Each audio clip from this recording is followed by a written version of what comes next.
Umureberezi Johnson ari kutaho imikono abarundi rushanjwe 16 mbusaba dikono bwa ya Kasingo mu district ya Shema ahabwira abikirizo ku rugo mu kurwana nensi okureka ngo bagarukire mukama ahabwe ntunguka ya makagabo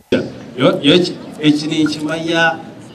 ababerero batera amahembe barukuzo muri Yesu usanga hatungu no amagazini wabereye embuzi usanga ari umburuzi wengine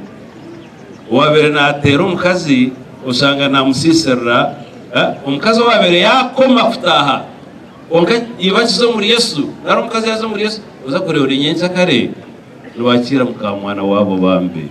oreno batahenzu eyabe nateka mutareba abebembezi hamwe n'abandi bantu batari bamwe bashira hamukorogo Ishapu witu Johnson itino mshuni bami webare ruhanga kakutorana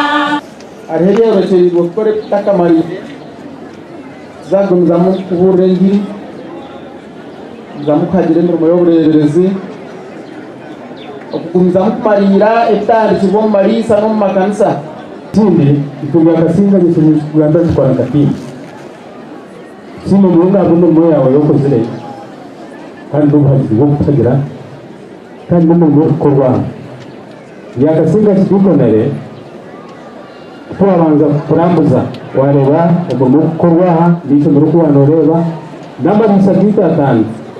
nimero kayiti tunamukaga aha mukorogo Professor Kamuntu hamwe na muka Bishop Joy tuyino mujuno bahawira abantu ukwebinga ho bworo baketungura no kutungura makagabo ubu tuzuro bwire bw'amakaga yitu nutsibo mukurabanamu kabyentunguka bubura kushita maneka yawe wo mukazi we omwabaze umwaheza kurya okagira timwe banamwe katushome kigambo cya ruhanga tanzaranga yakumshikana umukazi amajezo geide ngongaro ifriso kutuma unarabamze rwomoro kilumze kiri narabamze rwomoro urafu nizo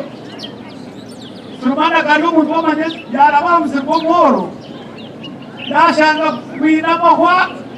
yajatete cyagirese nezi byakiteka teka ubyagira sizora yazakshaka kireta ngo abantu bakuza kwiga kabanze byameho gake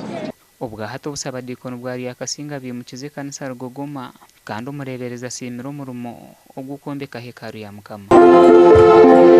gasha kwa Sheikh Abdul Latif